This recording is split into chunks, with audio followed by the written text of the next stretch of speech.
સંબોધન માટે આભાર.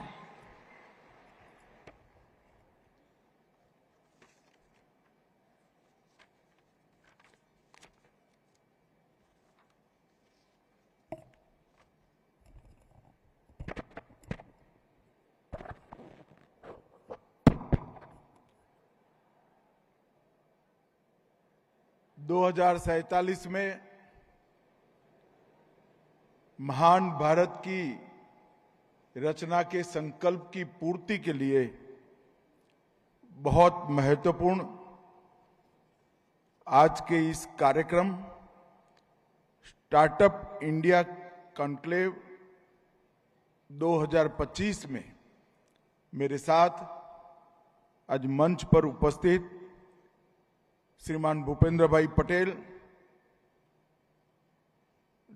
गुजरात के लोकप्रिय मुख्यमंत्री जी, श्री ऋषिकेश भाई पटेल, उच्च शिक्षा मंत्री गुजरात राज्य श्री प्रफुल्ल भाई पानसेरिया जी, गुजरात सरकार के मंत्री जी जगदीश विश्वकर्मा, गुजरात सरकार के मंत्री जी श्री बलवंत सिंह राजपूत जी, उद्योग मंत्री गुजरात सरकार, पंकज जोशी, मुख्य सचिव गुजरात सरकार, श्रीमती सुनैना तोमर, अपर मुख्य सचिव शिक्षा विभाग, श्री मुकेश कुमार, प्रधान सचिव शिक्षा विभाग, और आज जिनके हाथों में भारत का भविष्य है, ऐसे आए हुए सभी मेरे युवा साहसिकों को मेरा राम राम नमस्कार.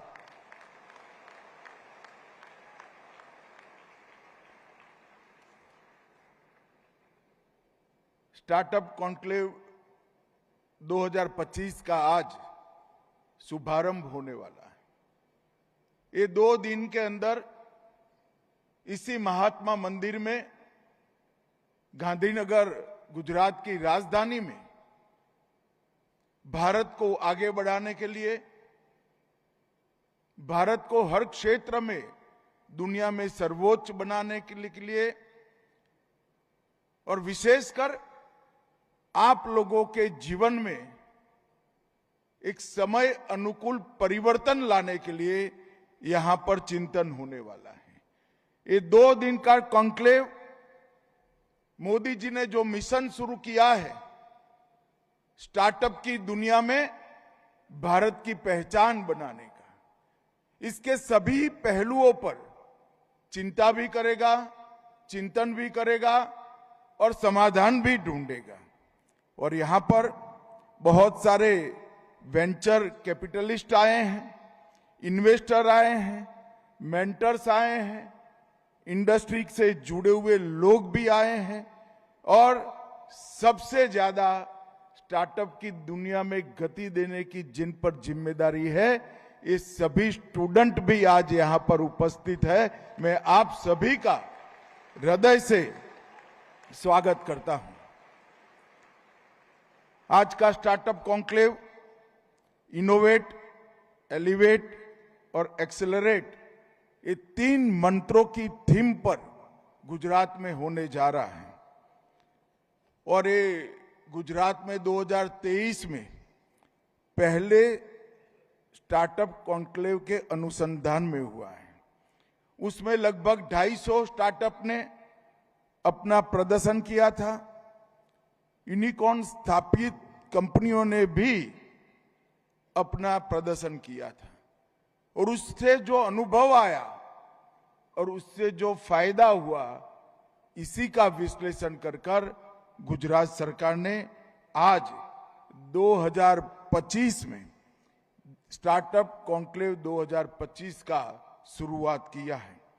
मुझे विश्वास है कि पिछले साल की तुलना में ये निश्चित रूप से ज्यादा सफल होगा. देश और प्रदेश दोनों के भविष्य को आगे बढ़ाने में हमें फायदा होगा. 2 दिन में 7 सत्रों में अलग अलग विषय पर यहां पर चर्चा होने वाली है, और इसके माध्यम से उभरते हुए स्टार्टअप को निवेशकों के साथ जोड़ना और मोदी जी ने जो मंत्र दिया है माइंड टू मार्केट, आपके दिमाग में जो सोच है, जो आइडिया है, उसको मार्केट तक पहुंचाने का ये बहुत बड़ा मंच बनेगा, उसका मुझे पूरा विश्वास है। आज यहां पर भारतीय ज्ञान प्रणाली के संकलन का भी विमोचन हुआ है। यहां पर जो अनुसंधान करने वाले युवा आए हैं, इनको मैं जरूर कहना चाहता हूं, अगर भारतीय ज्ञान प्रणाली को हम ढंग से स्टडी करें और उसको हमारी शोध का हिस्सा बनाएं, तो आयुर्वेद, शास्त्रीय कलाएं, वास्तुकला, गणित, दर्शन, विज्ञान, अंतरिक्ष और पर्यावरण संबंधी दुनिया भर का श्रेष्ठ ज्ञान अगर कोई एक जगह पे संचित हुआ है तो हमारी भारतीय ज्ञान प्रणाली में संचित हुआ है। और मोदी जी ने नई शिक्षा नीति में भारतीय ज्ञान प्रणाली पर अनुसंधान का, शोध का एक वर्टिकल बनाकर हमारे युवाओं के लिए एक खजाना खुला रखा है।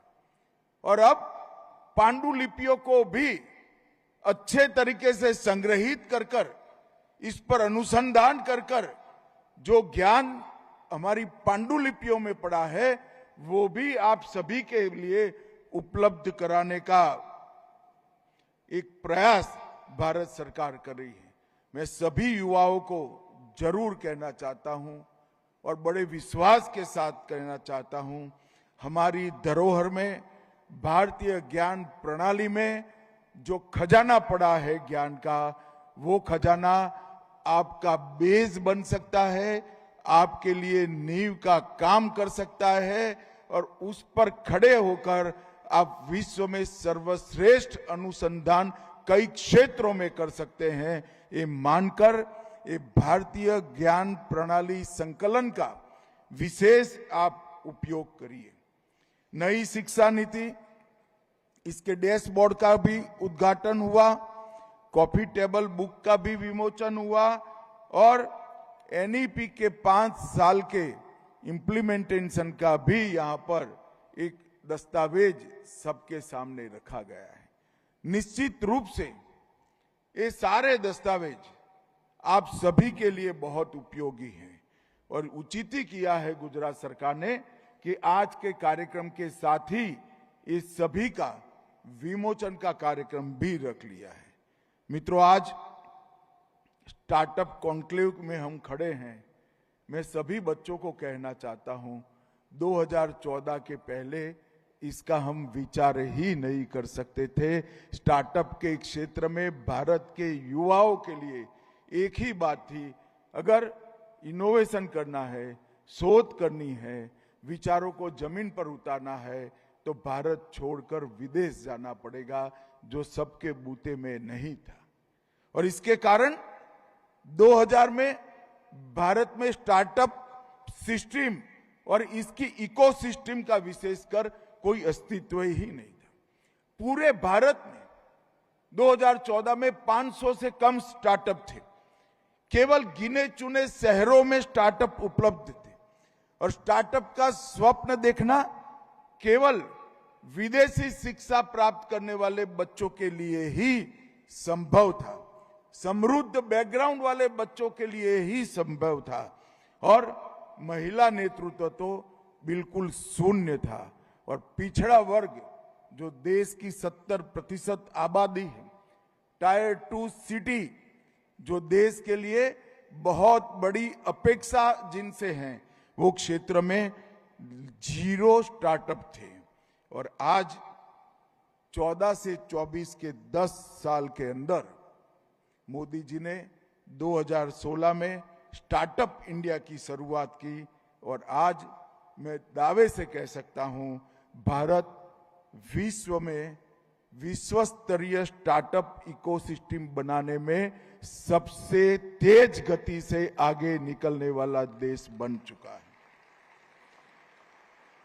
स्टार्टअप इंडिया के अभियान से भारतीय युवा को जॉब सीकर से जॉब क्रिएटर बनाने का स्वप्न मोदी जी ने पूरा किया है और वर्ष 2016 में ही स्टार्टअप्स को केवल प्रॉफिट कमाने से आगे निकलकर आत्मनिर्भरता का एक बड़ा साधन मोदी जी ने बनाया। हमारी देश की कई सारी समस्याओं के समाधान का एक यंत्र स्टार्टअप इकोसिस्टम को बनाया। इनोवेशन की वृत्ति को वेग देने वाला एक यंत्र स्टार्टअप सिस्टम को बनाया और आपके अंदर जो क्रिएटिविटी है उसको प्लेटफॉर्म देने का भी मंत्र ये स्टार्टअप इकोसिस्टम बना। और उस वक्त मुझे ठीक याद है मोदी जी ने कहा था भारत के पास भले ही मिलियन प्रॉब्लम्स हो, मैं मेरी बात युवाओं फिर से रिपीट करना चाहता हूं, भारत के पास भले ही मिलियन प्रॉब्लम हो परंतु बिलियन प्रॉब्लम सॉल्वर भी है जो आप हो। आपके भरोसे प्रधानमंत्री जी ने ये स्टेटमेंट किया था। और 16 से 24 महज 8 साल के कालखंड के अंदर विश्व का तीसरा सबसे बड़ा स्टार्टअप इकोसिस्टम आज भारत बन चुका है। ये जमीन पर उतरा और स्टार्टअप इकोसिस्टम को ताकत देने के लिए ही यही 10 साल के अंदर भारत विश्व का तीसरे बड़ा डिजिटल इकोसिस्टम भी बन चुका है। आपके विचार, आपकी शोध, आप जो साहस करने वाले हैं, इसको ये डिजिटल इकोसिस्टम बहुत त्वरा के साथ देश और दुनिया के साथ पहुंचाएगी। और कुछ दिन पहले ही ग्लोबल इनोवेशन इंडेक्स 2025 जारी किया गया। 2014 के पहले ग्लोबल इनोवेशन इंडेक्स में हमारा कहीं दूर दूर तक 1 से 5 में नाम नहीं था। आज बहुत कम विधाएं जो है जिसमें इनोवेशन इंडेक्स में शामिल है, इसमें भारत 1 से 5 में नहीं है। 2015 में इनोवेशन इंडेक्स में भारत का रैंकिंग 91वां था। मैं युवाओं से रिपीट कराना चाहता हूं, 91 रैंक पर हम थे। कौन सी रैंक पर थे भाई? जोर से बोलो, कौन सी रैंक पर? और आज 2025 में 91 से हम 38 पर खड़े हैं। ये हम सब के लिए बहुत बड़े पोटेंशियल का सर। और मित्रों, मुझे विश्वास है जिस प्रकार हमारे युवाओं ने परफॉर्म किया है, जिस प्रकार हमारे युवाओं ने अपनी क्षमता का प्रदर्शन किया है और विश्व में अपनी क्षमता का लोहा मनवाया है, मुझे विश्वास है कि इसमें 1 से 10 में पहुंचने के लिए 3 साल का समय भी नहीं लगने का। 3 साल में ग्लोबल इनोवेशन इंडेक्स में भारत 1 से 10 नंबर में निश्चित रूप से आ जाएगा, जो आने वाले दुनिया के इनोवेशन को कंट्रोल करेगा। मित्रों, पिछले 11 साल में हमारा देश में हमने एक परिवर्तन देखा है। स्टार्टअप इकोसिस्टम के विस्तार के लिए, एक्सपांशन के लिए हर क्षेत्र में हमने परफॉर्म किया है। इसकी संख्या का भी एक्सपांशन हुआ है, विस्तार हुआ है। इसके माध्यम से मिलने वाले रोजगार का भी विस्तार हुआ है। इस बहुत अच्छे तरीके से विस्तार किया है। भौगोलिक विस्तार भी बहुत अच्छा हुआ है। टायर 2 सिटी में पहुंचा है, हर स्टेट में पहुंचा है। और मेरे सामने जो युवा नेता बैठे हैं, स्टार्टअप इकोसिस्टम का नेतृत्व में भी देश में बहुत बड़ा एक्सपांशन हुआ है। मित्रों, ये एक्सपांशन, इसका यश मोदी जी की इकोसिस्टम को तो है ही, मगर एक्सपांशन का यश अगर किसी को है तो भारत के युवाओं को है, भारत के विद्यार्थियों को है, आप सभी को। और आपने जो पराक्रम किया है, देखिए 2014 में 500 स्टार्टअप थे, आज 1,92,000 स्टार्टअप DPIIT मान्यता प्राप्त है, मतलब 380 गुना वृद्धि आप लोगों ने की है। और यूनिकॉर्न स्टार्टअप 2014 में केवल 4 थे, यूनिकॉर्न स्टार्टअप 4 थे और आज 120 से अधिक यूनिकॉर्न स्टार्टअप है, जिसकी वैल्यू $350 बिलियन से ज्यादा है।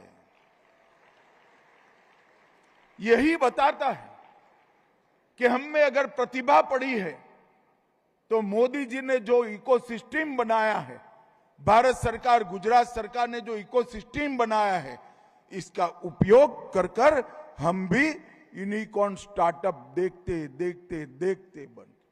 और मुझे तो बहुत अच्छा लगा, आज कुछ इंडस्ट्री ने छोटे छोटे स्टार्टअप में इन्वेस्ट किया है, भले अमाउंट 2.5 करोड़ है, 3 करोड़ है, 7 करोड़ है। मित्रों, मैं आप सभी को कहना चाहता हूं और आज मैं उद्योग जगत को भी कहना चाहता हूं, आप आगे बढ़ चुके हैं, बहुत आगे बढ़ चुके हैं, मगर जो युवा स्टार्टअप लेकर आया है, इसके साथ इन्वेस्ट करिए। आपको लगता है कि आप स्टार्टअप लेकर जो युवा काम कर रहा है उसको मदद कर रहे हैं, मैं देख रहा हूं उसका स्टार्टअप आपको मदद करेगा, आपको बड़ा बनाने के लिए काम में आएगा। इंडस्ट्री के लोगों को हर डायमेंशन में एक्सपांशन अगर करना है तो आपको स्टार्टअप के साथ जुड़ना ही पड़ेगा। 1, 2, 3, 4 स्टार्टअप के साथ जो आप इन्वेस्टमेंट करते हैं, आपको भी मालूम नहीं है इसमें से कौन सा स्टार्टअप यूनिकॉर्न बन जाएगा, जो आपकी इंडस्ट्री के फ्यूचर और बैलेंस शीट दोनों को बदल जाएगा। मित्रों, कुछ सेक्टर में हमारे स्टार्टअप ने बहुत अच्छा किया। वैसे तो 56 इंडस्ट्री और 196 सेक्टर में हमारे स्टार्टअपों ने काम किया है, परंतु आईटी सेक्टर में 21,000 स्टार्टअप, हेल्थ केयर में 17,000 स्टार्टअप। और मैं यही बात करता हूं कि हमारी समस्याओं का समाधान भी स्टार्टअप ढूंढ रहे हैं। भारत जैसे बड़े देश में जब हेल्थ सेक्टर में एक स्टार्टअप आता है तो करोड़ों करोड़ों गरीब दर्दियों के लिए ये आशीर्वाद का कारण है। और सेवा और कृषि में भी मैं फिर से कहना चाहता हूं, कृषि और ग्रामीण विकास में भी 11,000 स्टार्टअप आए हैं, एजुकेशन में 11,000 स्टार्टअप आए हैं। और मित्रों, हमारे स्टार्टअप अब टायर 2 और टायर 3 सिटी में भी पहुंच चुके हैं। 37% स्टार्टअप टायर 2 और टायर 3 सिटी में पहुंचे हैं और आज 1 लाख स्टार्टअप, इसमें से 1 लाख स्टार्टअप में से 52%, जो 2016 में 37% था, आज 52% स्टार्टअप टायर 2 और टायर 3 में पहुंच चुके हैं। और भारत के 770 जिलों में भी एकदम फैलकर स्टार्टअप ने अपना काम बढ़ाया है। ये हमें भी बताता है कि स्टार्टअप इकोसिस्टम इस देश का मजबूत हो चुका है। और विशेषकर बच्चे बैठे हैं, उनको मैं कहना चाहता हूं कि सबसे बड़ी बात है कि 48% स्टार्टअप हमारी बहनें, हमारी महिलाओं ने बनाए। भाई जोर से ताली बजाइए जरा पूरा सदन। 48% मतलब बरोबर आबादी के हिसाब से हमारी बहनों ने स्टार्टअप बनाए हैं। और मुझे तो एक पुराना उक्ति है संस्कृत का सुभाषित से कि जिस देश की मातृशक्ति उद्यमिता से भर जाए, वहां लक्ष्मी को आना ही पड़ता है, लक्ष्मी को निवास करना ही पड़ता है। 48% स्टार्टअप बहनों ने बनाए हैं और उत्तर पूर्व में, नॉर्थ ईस्ट में भी 900 महिला नेतृत्व वाले स्टार्टअप हैं। बहुत कम तरीके से भी, कोई सटीक डेटा नहीं है, मगर डेटा को डिस्काउंट कर मैं प्रयास कर गिन कर यहां पर लाया हूं। स्टार्टअप इकोसिस्टम ने अब तक 17,90,000 लोगों को पक्का रोजगार देने का काम किया है। 17,90,000। और इसको एवरेज में देखें तो प्रति साल 17,000 स्टार्टअप खुले हैं। प्रति वर्ष 9,000 स्टार्टअप टायर 2 और टायर 3 सिटी में खुले हैं और ये हमारे देश के विकास को बताता है। मित्रों, मोदी जी ने 2014 से स्टार्टअप के लिए सपोर्टिंग एनवायरनमेंट उत्पन्न कर स्टार्टअप के ग्रोथ को वित्तीय सपोर्ट, नीतिगत सपोर्ट, इंफ्रास्ट्रक्चर का सपोर्ट और बैंकिंग और इंडस्ट्री के क्षेत्र का भी सपोर्ट दिया है। कोई भी विचार आइसोलेशन में पनप नहीं सकता है, बड़ा नहीं होता है। अगर मोदी जी स्टार्टअप इंडिया की शुरुआत करते हैं तो उसके साथ इन्होंने वित्तीय सपोर्ट के लिए भी ढेर सारा काम किया। 10,000 करोड़ का फंड ऑफ फंड स्थापित किया। 945 करोड़ कॉर्पस का स्टार्टअप इंडिया स्ट्रीट फंड चालू किया। अधिकतम लोन की सीमा जो 10 करोड़ थी उसको बढ़ाकर 20 करोड़ करी और प्रूफ ऑफ कंसेप्ट के लिए 20 लाख तक देने का तय किया और प्रोटोटाइप विकास के लिए 50 लाख का फंडिंग अप्रूव किया। ढेर सारी टैक्सेशन की भी सुविधा नरेंद्र मोदी जी ने की है और ये तो मैं सिर्फ भारत सरकार की बात कर रहा हूं। जैसे गुजरात सरकार ने अपनी कई योजनाएं बनाई हैं, इस तरह से हर राज्य ने वित्तीय सपोर्ट के लिए हमने बनाया है। और वित्तीय सपोर्ट होने के बाद भी स्टार्टअप, हम सब जानते हैं, एक नया विचार है, एक एक्सपेरिमेंट है। एक विचार को जमीन पर उतारने की एक कठिन और लंबी प्रक्रिया है। वो उसको सपोर्टिव सिस्टम के बगैर नहीं हो सकती। इसीलिए मेक इन इंडिया की शुरुआत करी। PLI 14 प्रमुख क्षेत्रों में लाए, वहां शुरुआत करी और 40,000 से ज्यादा कॉम्प्लायंस को हटाया और 3400 से अधिक कानूनों को अपराधी कानून की श्रेणी में से बाहर लिया। जब Modi ji make in India बनाते हैं, दुनिया भर के लोग यहां उत्पादन करने के लिए आते हैं। मेक इन इंडिया की नीति बनाने के बाद उस वक्त हमारे स्टार्टअप के लिए, वो बड़ी इंडस्ट्री के लिए एक एंसिलरी काम करने का बहुत बड़ा मौका खड़ा होता है। जब PLI योजना के तहत दुनिया भर के लोग यहां उत्पादन के लिए आते हैं, तब स्टार्टअप के लिए कई मौके जनरेट होते हैं।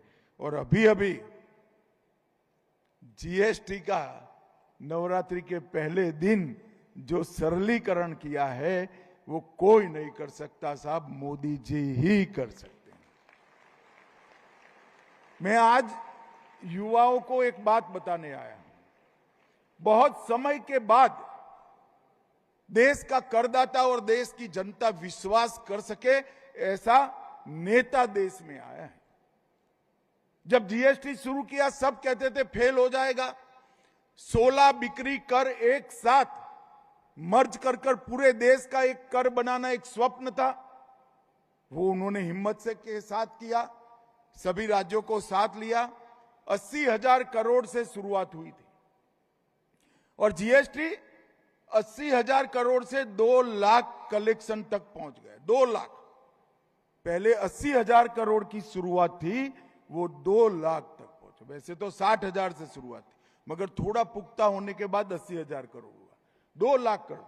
अब मुझे बताओ, आपके स्टार्टअप में इनकम बढ़ता है तो आपको अच्छा लगेगा या बुरा लगेगा? अरे जोर से बोलो यार। आपका प्रॉफिट कम करोगे 80,000 से 2 लाख करोड़ हुआ। मोदी जी ने रेट आधे और 1/3 कर दिए, कई सारी चीजों में शून्य कर दिए और देश की जनता को ये बताया कि सरकार का उद्देश्य देश चलाने के लिए पैसा प्राप्त करने का है, जनता का शोषण करने का नहीं है। इतना बड़ा टैक्स का कटौती 80 साल की आजादी में पहली बार देश की जनता ने देखा है। ये जीएसटी के रिफॉर्म बताते और एक बहुत बड़ा रिफॉर्म करदाता और सरकार के बीच में विश्वास का एक ब्रिज बनाने वाला रिफॉर्म है। करदाता को विश्वास हो गया है, प्रामाणिकता के साथ टैक्स भरेंगे, अगर सरकार की जरूरियात से ज्यादा टैक्स होगा तो हम कम कर देंगे। जब मोदी जी की सरकार आई 2.5 लाख रुपए तक इनकम टैक्स में छूटी थी। 2.5 लाख से ज्यादा जो कमाते थे सब टैक्स भरते थे। आज देश में 12 लाख तक आप कमाओ, जीरो टैक्स इनकम टैक्स करने का काम नरेंद्र मोदी। ये दोनों उदाहरण इस बात के द्योतक हैं कि सरकार टैक्स को जनता के शोषण के लिए नहीं बढ़ाना चाहती, जनता के देश के विकास के लिए, आत्मनिर्भरता के लिए बढ़ाए। जब जनता ने प्रामाणिकता से टैक्स भरा, मोदी जी ने टैक्स को कम करने का काम किया है।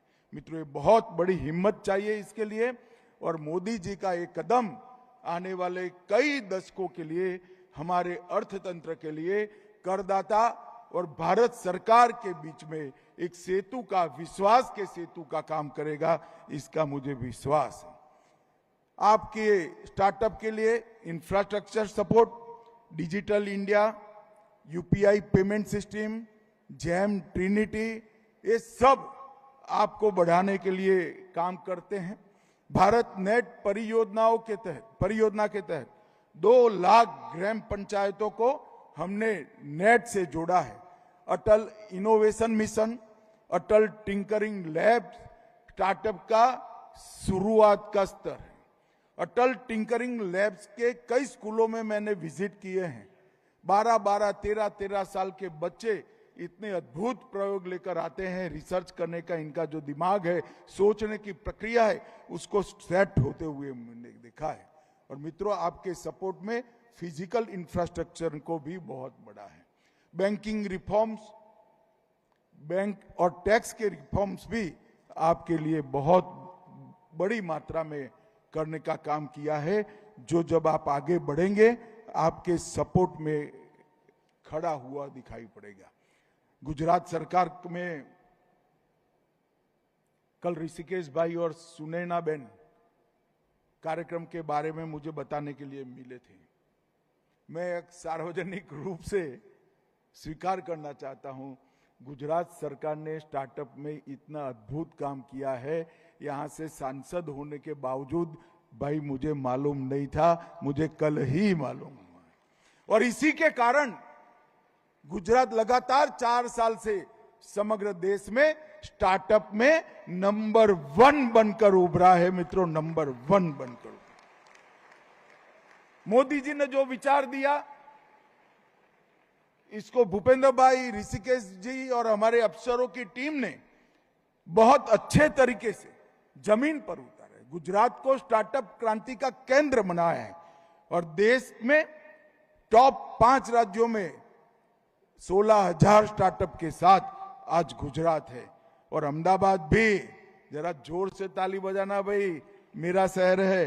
अहमदाबाद भी 6650 स्टार्टअप के साथ टॉप 4 में स्थान ले गए।